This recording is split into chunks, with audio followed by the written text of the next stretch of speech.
Okay, so just like how I mentioned in the previous one, once you know your central message, you then know what to put in and what not to put in. Sometimes we feel like we want to share everything that has happened in our lives to the admissions team.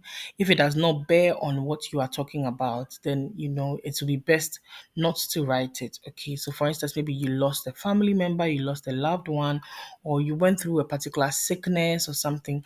If it does not really help to buttress the point you are trying to make, then it will be very important to not write it, because then it's like, okay, you were just trying to fill the word count, or you're just trying to fill space with this story. Yes, the admissions team may just go like, oh, such a sad story. And you may think, yes, I've really written a very touching story.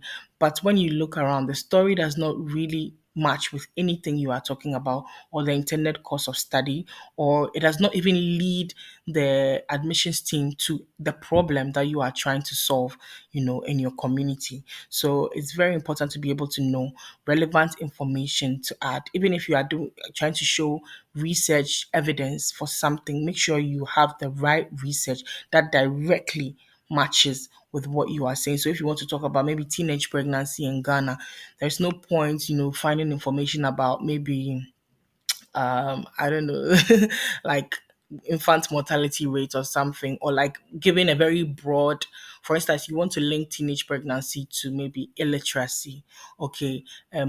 It will be really great to be able to show exactly how many of these women or these girls that are pregnant, that are getting pregnant, how many of them are really literate or not. There's no point writing the whole illiteracy rate of Ghana or the whole illiteracy rate of Africa to make it look so huge when you are talking about a specific group, of a specific demographic, which is teenage girls. So make sure that you have the relevant information, because that really helps to drive your point and it makes it look really, really solid. Okay.